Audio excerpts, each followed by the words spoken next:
नमस्कार दोस्तों। तो हमने आज से यूट्यूब पर एक सीरीज़ जारी की है और हम इस सीरीज़ में आपको बताएंगे छत्रपति शिवाजी महाराज के बारे में। तो मराठी में तो सब जानते हैं, लेकिन आज हम हिंदी में बताकर हिंदी ऑडियंस को भी समझाना चाहते थे कि छत्रपति शिवाजी महाराज ने केवल महाराष्ट्र को नहीं बल्कि पूरे देश को उनका आदर्श लेना चाहिए।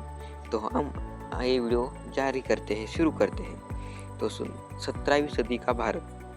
दिल्ली में मुगलों की सत्ता थी, दक्षिण में बीजापुर थे और गोलकोंडा की ताकत। चारों ओर से हमारे भारत देश को विदेशी हुकूमत ने जकड़ लिया था और उन्होंने हम पर अन्याय, धर्मांतर, अत्याचार करने लगे।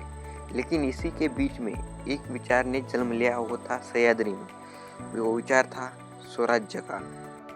जब छत्रपति शिवाजी महाराज बच्चे थे तब उनकी माँ राजमाता जिजामाता ने उन्हें बचपन से ही बड़ी बड़ी कहानियाँ सुनाकर बड़े किया था। ऐसी कहानियाँ नहीं सुनाई थी कि कुछ भी। उन्होंने उन्हें बताया था रामायण के बारे में, उन्होंने उन्हें बताया था महाभारत के बारे में।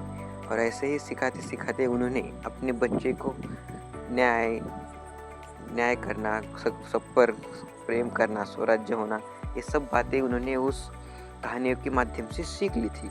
और ऐसे ही सीखते सीखते एक दिन छत्रपति शिवाजी महाराज ने बचपन में ही अपनी माता से पूछ लिया कि माँ आप तो सुनाते हैं कि राम राज्य के बारे में हमें बताती है, क्या हमारे यहाँ भी राम राज्य के जैसा हो सकता है? तो उन्हें माँ ने मुस्कुराकर कहा कि हाँ बेटे, क्यों नहीं हो सकता है, बिल्कुल हो सकता है, अगर तू ठान ले तो। और ऐसे ही वहाँ पर जैसे ही माता ने ऐसे कहा शिवाजी महाराज को, अगर तुम चाहो तो, उसी वक्त उन्होंने ठान लिया और उन्होंने अपनी माँ को अपनी सोच बताते हुए कहा कि माता, अब हमें गुलामी नहीं, स्वराज चाहिए, खुद का स्वराज चाहिए।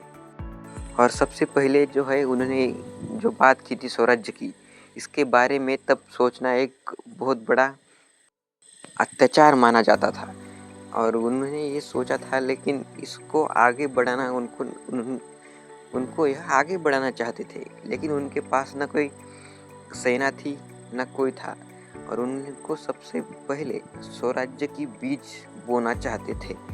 उन्होंने अपनी छोटी सी, जहाँ वो रहते थे और जहाँ खेलते थे, आसपास के बच्चे को लेकर, उनके एज के, मतलब बच्चे 16 साल के, 15 साल के, 14 साल के बच्चे थे। उन्होंने अपने छोटे छोटे बच्चे से ही बच्चों को स्वराज्य का महत्व समझाया, स्वराज्य के बारे में बताया और उनको भी अंदर एक स्वराज्य के बारे में जागृत किया।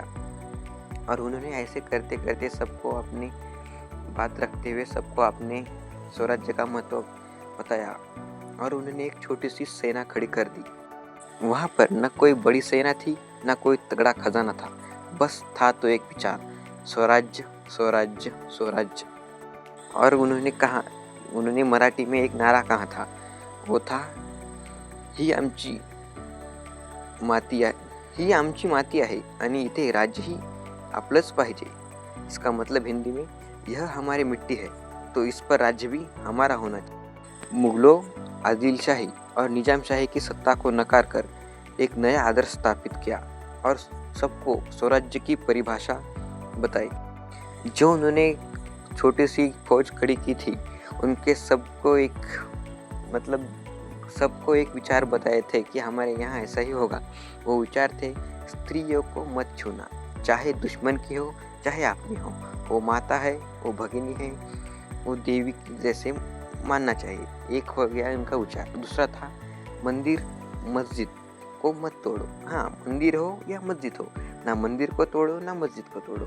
हमारा सिर्फ धर्म के प्रति विरोध नहीं है, हमें विरोध है सिर्फ विचारों से। विचार को मारो, मंदिर को मत तोड़ो और अपनी भूमि को अपनी माँ समान छत्रपति शिवाजी महाराज ने, उनकी पहली योजना थी, लेकिन न उनका कोई झंडा था न युद्ध की शुरुआत थी। उन्होंने सबसे पहले अपने स्वराज्य के अंदर किसानों को लगान में राहत दी, रास्तों की सुरक्षा दी, न्याय का तंत्र किया और धीरे धीरे राजनीति और सैन्य की योजना बढ़ाई।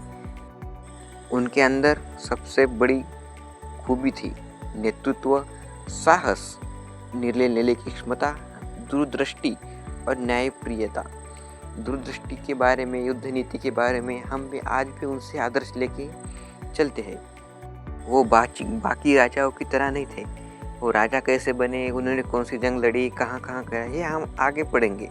लेकिन आपको पता होगा, ये मैं जान लेता हूँ कि उन्होंने कब कौन सी जंग लड़ी, कौन सा किला हासिल किया पहले हम बाद में सोचेंगे। पहले तो मैं आपको यह बताऊंगा, ये सैनिकों से पहले हम सिर्फ यहाँ बात कर रहे हैं छत्रपति शिवाजी महाराज के व्यक्तिगत के बारे में। ये कितने किले जीते, कितनी लड़ाइयाँ की, कितने साल में कितना पराक्रम किया, ये सब आपको गूगल पर मिल जाएगा। लेकिन हम आपको विस्तार में बताने की प्रयास कर रहे हैं। वो राजा सिर्फ ऐश करने के लिए और मौज मारने के लिए नहीं बने थे।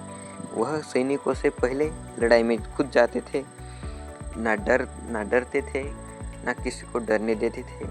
उनके अंदर जो लीडरशिप की क्वालिटी थी, आज भी विदेशों में उनके आदर्श और वो हर वर्ग, ब्राह्मण से लेकर दलित को प्रशासन में स्थान देते थे।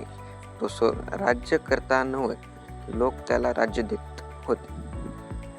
तो राज्य करत नव्हता, लोक त्याला राज्य देत होते आणि त्यांना स्वतःला राजा असे सांगत होते। वह राजा बने विचारों से, अपने व्यवहार से और सेवा भाव के रूप से।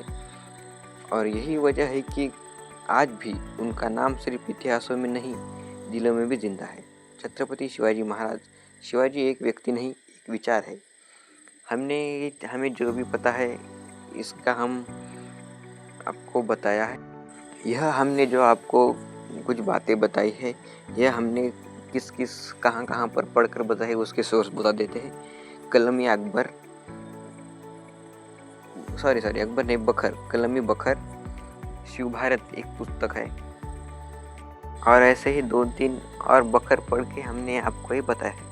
अगर हमने ये प्रयास पहली बार किया है तो कुछ चूक हमारे बोलने से आपको लग ही रहा होगा, लेकिन हम बताने का प्रयास किया है क्योंकि हमारे अगली पीढ़ी को जो है वो गूगल पर सर्च करके नहीं जानना चाहिए। और हम हिंदी में इसलिए बता रहे हैं, खास करके मराठी जो महाराष्ट्र में रहते हैं उन्हें सब बच्चे को सब पता है कि छत्रपति शिवाजी महाराज क्या थे, कौन थे, विचार क्या थे, सब पता है।